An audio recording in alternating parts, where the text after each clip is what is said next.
여러분, 교회는 갱신되어야 한다. 이런 말을 이제 개혁교회에서는 자주 하게 됩니다. 교회는 늘 새로워져야 합니다. 새로워져야 한다는 것은 자꾸만 교회의 본질로 돌아가는 것을 의미합니다. 그런데 교회가 본질로 돌아가는 것은 어떤 형식이 없이 또 실체가 없이 돌아가는 것이 아니라 항상 기본 원형으로 돌아가는 것을 의미합니다. 우리가 회복해야 할 교회의 기본 원형은 언제나 이 초대교회의 모습에서 우리가 찾을 수 있습니다. 자, 오늘 본문에 초대 예루살렘 교회의 모습이 나오죠. 성령 강림 사건 이후에 자연스럽게 이루어진 최초의 교회가 바로 예루살렘 교회입니다. 그래서 원시교회 그렇게 표현하기도 합니다. 자, 초대 예루살렘 교회는 특징이 있죠. 강력한 성령 공동체였습니다. 오순절 사건 이후에 생겨났기 때문에 더더욱 그렇죠. 성령께서 강하게 지배하시는 그런 모습을 우리가 보게 됩니다. 그리고 본문 47절에서 보듯 세상 사람들로부터 칭송을 받는 그런 교회가 초대 예루살렘 교회의 모습이었습니다. 자, 여기서 칭송을 받는다라는 것은 호감을 산다. 다른 사람들로부터 호감을 받는다. 이런 뜻이 되겠습니다. 또 다른 말로 하면 존경을 받는 그런 것도 포함을 할 수가 있겠습니다. 그러니까 초대 교회는요, 강력한 성령 공동체였고, 그리고 외인들로부터는, 세상 사람들로부터는 굉장히 호감을 사고 존경을 받는 그런 교회였다고 할 수 있겠습니다. 우리 한국 기독교회가 회복되어야 할 지점이 바로 이것 아닙니까? 세상 사람들로부터 존경을 받고 호감을 사는 그런 모습이 우리 한국 교회가 회복되어야 할 모습인데, 오늘 그것을 초대 예루살렘 교회에서 우리가 다시 한번 확인하게 되는 것입니다. 왜 호감을 사는 게 중요한가? 왜 기독교인은 존경을 받아야 하는가? 오늘 47절에서 보듯 전도의 문이 열리고, 그리고 구원의 역사가 날마다 더해지는 그런 은혜가 있기 때문입니다.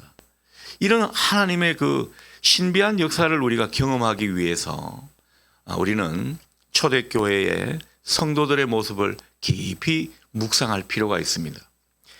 자, 성령 강림 후 초대교회 공동체 모습은 한마디로 작은 천국이 실현되는 그런 모습이었다고 해도 과언이 아닙니다. 교회 안에 하나님께서 일으키시는 능력이 얼마나 많이 확인되었는지 모릅니다. 교회가 뻗어나가려면 그 교회 가운데 하나님이 하시는 일이 드러나야 되거든요. 이것은 정말 하나님의 신비한 일이구나. 그래서 초대교회는 무엇보다 그 이적과 기사가 많았다고 그렇게 성경은 전해주고 있지 않습니까? 놀라운 일들이 많이 나타났다라는 것입니다. 자, 무엇보다 초대교회 성도들은 교제가 아주 풍성한 모습이었습니다. 44절, 46절 보십시오. 어떤 표현이 우리에게 전해지고 있습니까? 함께 있었다. 그리고 마음을 같이 했다. 그렇게 우리에게 전해줍니다. 46절에서 47절 상반절을 제가 한번 읽어보겠습니다. 날마다 마음을 같이하여 성전에 모이기를 힘쓰고 집에서 떡을 떼며 기쁨과 순전한 마음으로 음식을 먹고 하나님을 찬미하며 이렇게 말씀하고 있습니다. 참 우리에겐 부담스러운 글귀가 아닐 수 없습니다. 그런 구절이 아닐 수 없습니다. 참 요즘같이 모이기에 힘쓰지 않는 시대에 이 초대교회 모습은 어떻습니까? 다들 성전에 열심히 모이는 모습이었다라는 거죠. 날마다 예배당에 모였다라는 겁니다. 뭐가 그래 좋다고 예배당에 날마다 모였을까 싶을 정도로 예배당에 자주 모였고요. 그리고 집집마다 돌아가면서 빵을 뗐다고 합니다. 당시 이 초대 교회에서는요, 이 성찬식이 예배인데 이 예배 때마다 빵을 떼면서 그리스도의 그 희생과 사랑을 늘 묵상했던 것입니다. 여러분, 빵을 뗐다라고 하는 것은 그만큼 예배를 중시한 것이고요. 그리고 서로 교제하고 사귐을 예배로부터 시작했다라는 것을 우리가 확인하게 되는 대목입니다. 예배를 통해서 영적인 교제를 한 후에는 어떻습니까? 46절 하반절처럼 순수한 마음으로 기쁘게 식탁 교제를 했다라는 겁니다. 여러분, 구역의 모습이 바로 이런 것입니다. 예배를 중심으로 예배적인 어떤 그 교제 가운데 결국은 순수한 마음으로 기쁘게 식탁 교제를 할 수 있는 이런 모습, 이 음식을 나누는 것이 이게 교제를 위해서 나누는 것이었다는 것을 우리가 알게 되는 것입니다. 자, 그러고 보면 참 우리 주일에 식사하는 모습은 조금 반성할 필요가 있지 않을까 싶어요.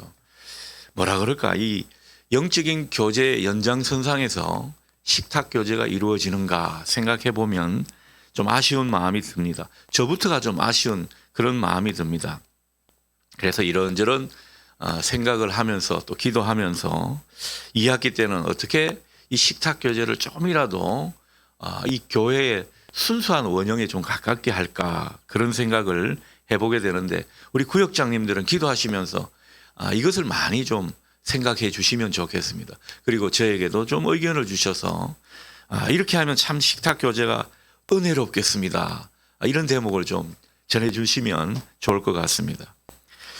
자, 그런데 오늘 본문에 떡을 뗐다는 말을 반복해서 말하고 있죠. 42절에도 떡을 뗐다, 성전에 모여서 떡을 뗐다, 그런 말을 하고 46절도 보면은 또 떡을 뗐다, 빵을 나누었다, 성찬식을 가졌다, 이런 말이 되겠죠.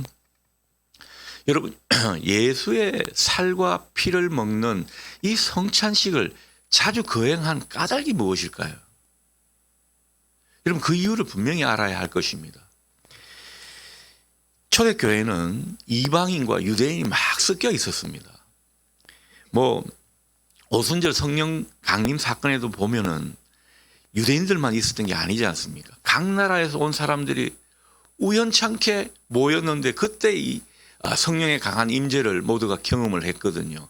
그리고 그분들이 또 이제 흩어져서 교회를 세우기도 하고, 그래서 로마 교회는 그분들이 가서 교회를 세운 교회라고 할 수가 있겠습니다. 바울이 세운 교회가 아닙니다. 자, 그런데 이 초대 예루살렘 교회도 이방인과 유대인이 섞여 있었고, 또 주인이라고 할 수 있는 계급 사이였기 때문에 주인도 있었고 종도 있었습니다. 남자도 있었고 여자도 있었고, 함께 섞일 수 없는 사람들이 섞여 있었던 공동체가 원시 기독교 공동체였다라는 거죠.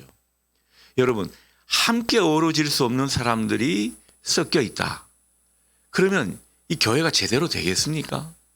그래서 이분들은요, 성령의 강한 이끌림을 받아가지고 주님의 살과 피를 자주 먹음으로써 무엇을 한 것입니까?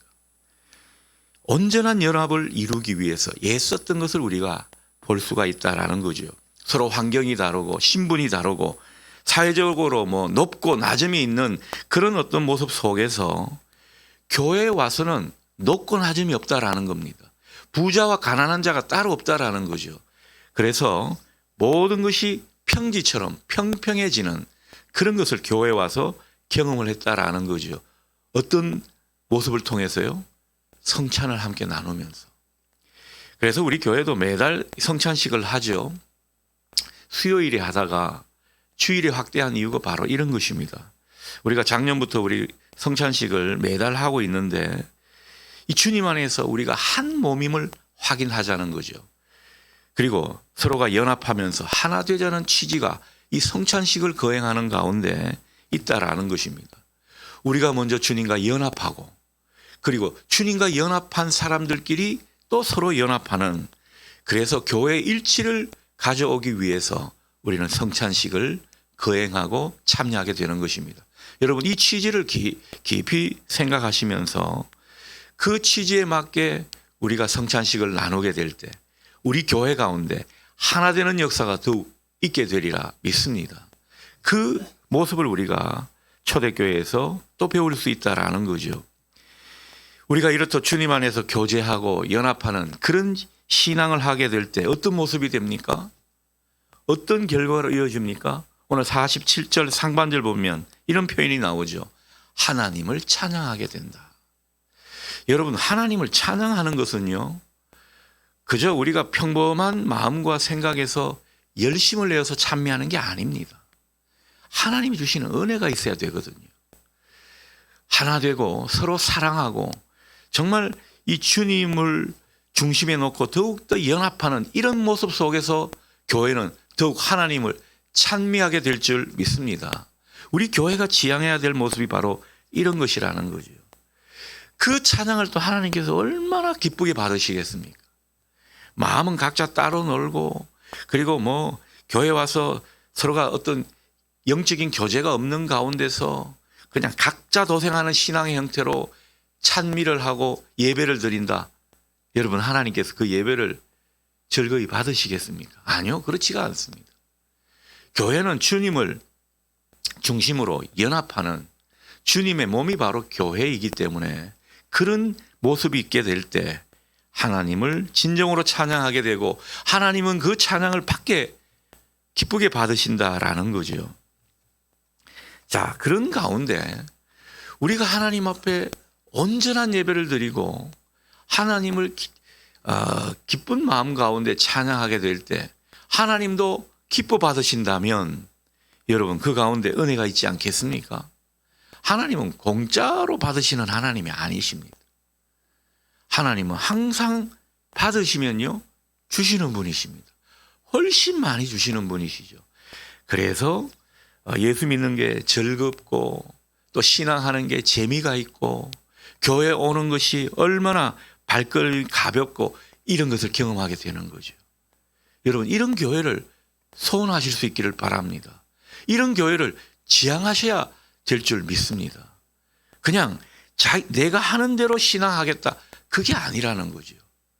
주님을 중심으로 우리는 다 연합하고 녹아내려져야 한다라는 것입니다.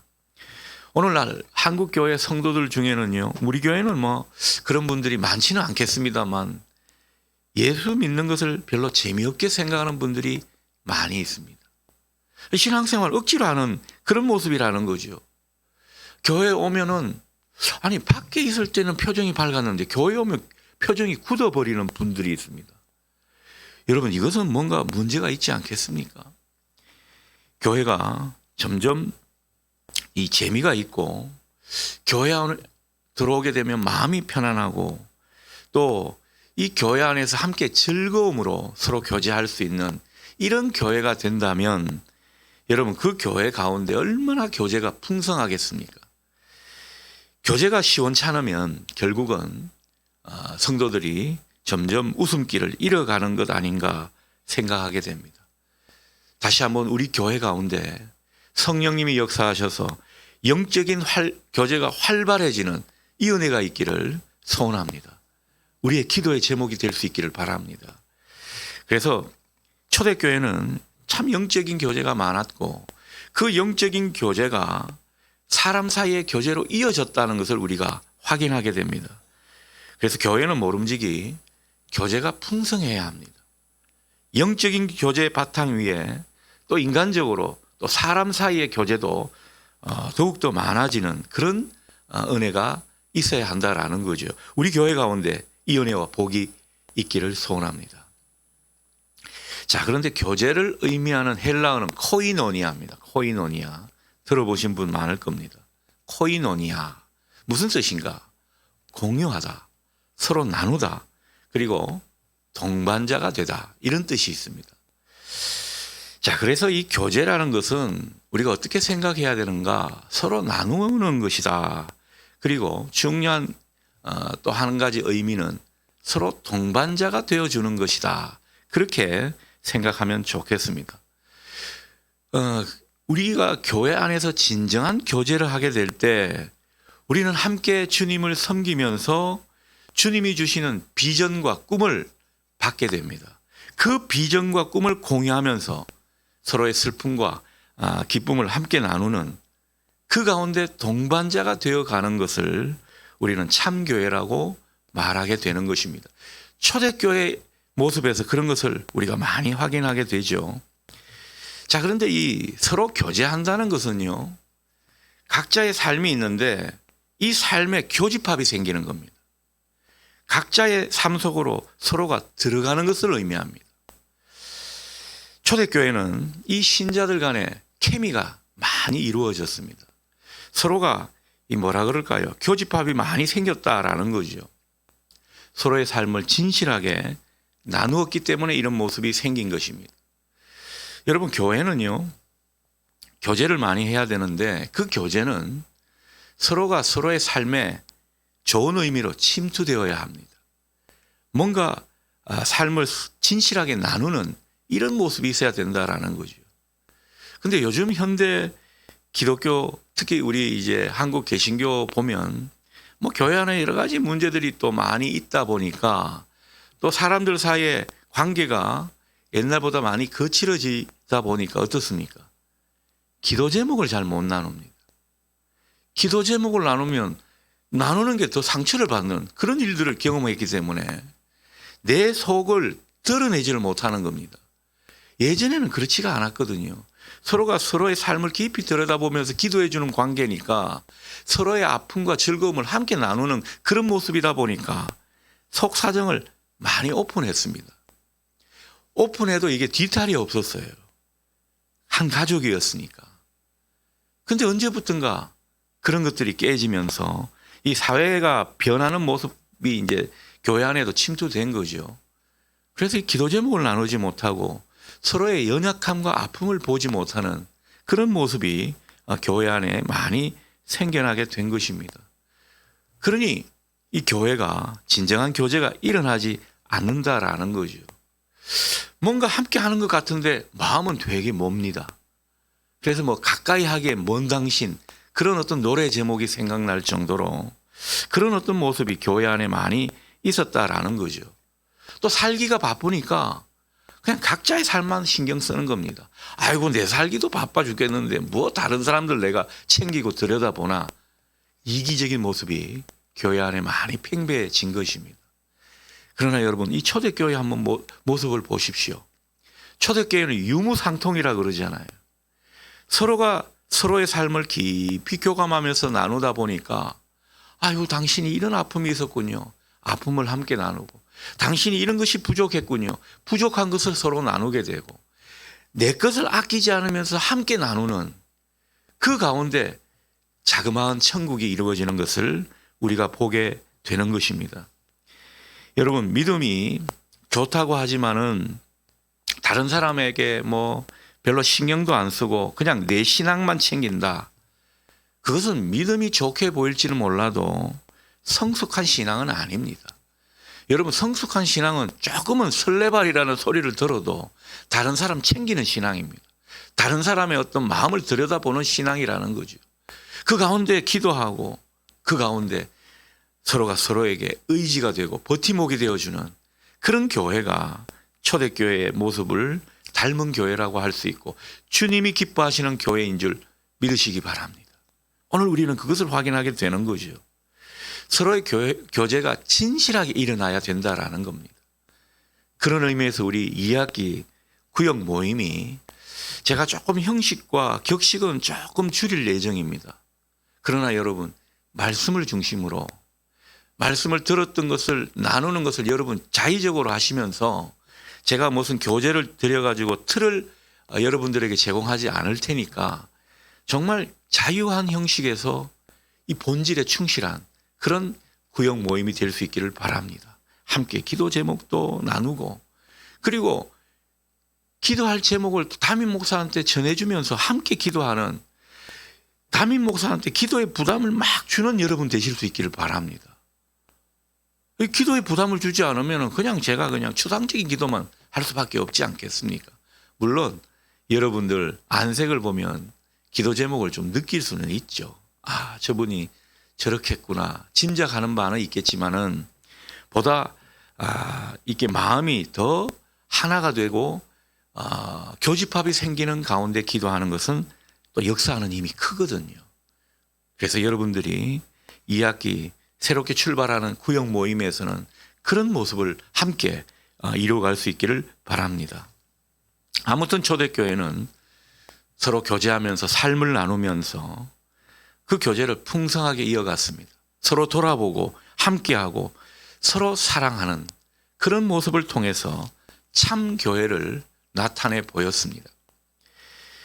자, 그리고 신자들끼리 교제한다는 것은요, 서로 나누며 돌보는 그런 것이라고 할 수 있는데, 이 초대교회는 성령의 강한 역사를 체험했기 때문에 그 한 가지 특징을 꼽으라면 이기심이 다 사라져 버렸습니다. 우리가 신앙하면서 각자 이기심이 다 있지 않습니까? 우리 기독교인들이 세상 사람들한테 때로는 존경을 받지 않는 이유도 아마 이기심이 큰 몫을 할 겁니다. 내 이기심과 내 욕심이 있는 가운데 신앙생활하는 이런 모습이 있게 되면 서로를 향해서 나누고 돌보고 하는 것이 아마 많이 약해질 겁니다. 이 마음이 좁아져 있기 때문이죠. 그래서 우리가 초대교회의 모습을 잘 봐야 하는데, 초대교회는 그렇습니다. 좀 넉넉한 사람들은요, 얼마나 베풀었는지 모릅니다. 좀 부족한 사람들은 아마 자존심 상한다고 그 도움을 받는 것을 거절하고 이런 모습이 아니었습니다. 서로가 한 가족됨을 고백하면서 어려운 사람들은 기꺼이 도움을 받고, 또 여유가 있는 사람은 기꺼이 도와주고, 그런 모습이 그 교회 안에 일어났다라는 거죠. 그래서 유무상통이라고 표현을 하는 겁니다. 당시 초대교회는요, 굉장히 어려운 시절이었기 때문에 경제적으로 어려운 분들이 많았습니다. 그래서 개중에 좀 유복한 사람들은 기꺼이 자기 주머니를 털었다라는 거죠. 그래서 이 초대교회는 어떻게 보면은 공산주의와 같은 그런 모습이다, 그렇게 오해를 할 수 있는데, 여러분, 공산주의는 나라에서 강제적으로 막 이렇게 하는 거지 않습니까? 초대교회는 그게 아닙니다. 성령의 그 감동과 역사를 따라서 기꺼이 주머니를 털고 나누어 주는 그런 모습이었다라는 것입니다. 교제라는 것이 말만 무성한 것이 아니었습니다. 기꺼이 서로가 서로를 돌보고 나누는, 섬기는 모습 가운데 진정한 교제를 이루어갔다고 볼 수가 있겠습니다. 여러분, 이런 모습이 있으니까 초대교회 성도들은요, 얼마나 더 하나님 은혜를 느꼈겠습니까? 하나님께서 저분을 통해서 나를 도와주셨군요. 그리고 이 주는 자가 복이 있다는 주님 말씀처럼 우리가 나눌 때 더 기쁨이 있는 것을 경험한 분들은 주님이 저에게 주셨기 때문에 또 이렇게 나누었습니다. 저를 통해 주님이 일하신 것을 감사를 드립니다. 이런 어떤 고백을 서로 하게 된 것이죠. 그러니 얼마나 하나님 은혜를 느꼈겠습니까? 그 하나님 은혜로 기뻐했고 사람들끼리 순수한 교제로 즐거워했다라는 거죠. 이런 교회의 모습을 나타내게 될 때, 여러분, 세상 사람들이 볼 때, 저 교회 대단하다, 그렇지 않겠습니까? 그리고 힘이 있다면 또 이웃 사람들에게 손을 뻗쳐서 하나님이 주신 은혜와 복을 나누기 때문에 세상 사람들의 존경을 받았습니다. 세상 사람들의 칭찬을 받았습니다. 그래서 초대교회 가운데 믿기를 원하는 사람들이 날마다 불어나는 역사가 있게 된 것은 다 이런 이유가 있다라는 거죠. 우리가 이기적으로 내 것을 나누지 않고 교회가 부흥하기를 바란다, 그런 일은 없다라는 것입니다.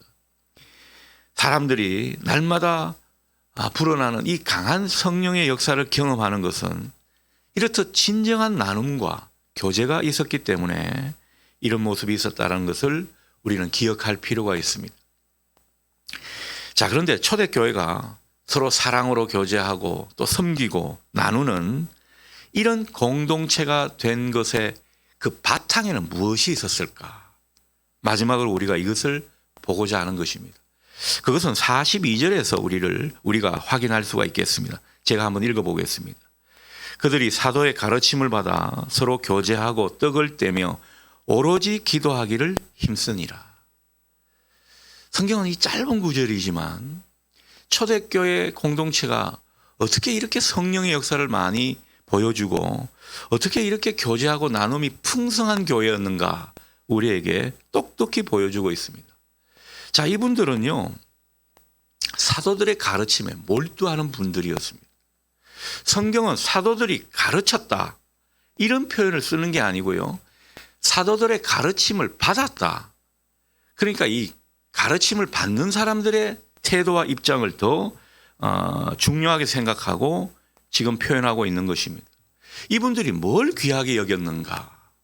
하나님의 말씀을 가장 귀하게 여겼다라는 거죠. 뭐 교제하고 봉사하고 섬기고 나누고 이 모든 것들은 그 바탕에 뭐가 있었는가? 하나님의 말씀을 쫓았다라는 겁니다. 그 말씀 받기를 즐거워했다라는 거죠. 여러분, 이게 강력한 힘이 된 것입니다. 여러분, 그 가운데 서로 교제하고 참된 예배를 드리고 무엇보다 기도하기를 힘쓴 것입니다. 여러분, 기도는요, 우리가 말씀을 강하게 받는 가운데 기도하게 될 때 응답의 역사가 많은 줄 믿으시기 바랍니다. 그냥 우리가 우리의 욕심과 우리의 간절한 마음만 하나님 앞에 드리는 기도, 그 기도보다는요, 하나님의 말씀을 깊이 받고 또 베레아 성도들처럼 그것을 맞는지 안 맞는지 따져보면서 상고하는 가운데 그것을 기도 제목 삼아 하나님 앞에 기도드리고 그 말씀을 바탕으로 내 삶을 들여다보고 내 기도 제목을 해석하는 가운데 기도를 드려보십시오. 여러분, 그 가운데 얼마나 역사하는 힘이 큰지 모릅니다. 초대교회는 이 놀라운 하나님 나라 신비가 보였던 이유가 바로 그런 데 있습니다. 사도들은 아주 성령을 받아서 정말 하나님의 마음으로 말씀을 가르쳤고 또 신자들은요, 그 사도들의 가르침에 몰두하고 그 가운데 오로지 기도하는 그 모습이 있었기 때문에 결국은 놀라운 신비의 역사를 보게 된 것입니다. 그것을 우리가 오늘 초대교회에서 확인하게 되는 겁니다. 그러니 여러분, 교회가 건강해지고 교회가 부흥하고 교회가 참된 교회로 회복되는 것은 말씀이 중심이 되고 주님을 힘써 배우려는 그 마음 가운데 있음을 보실 수 있기를 바랍니다.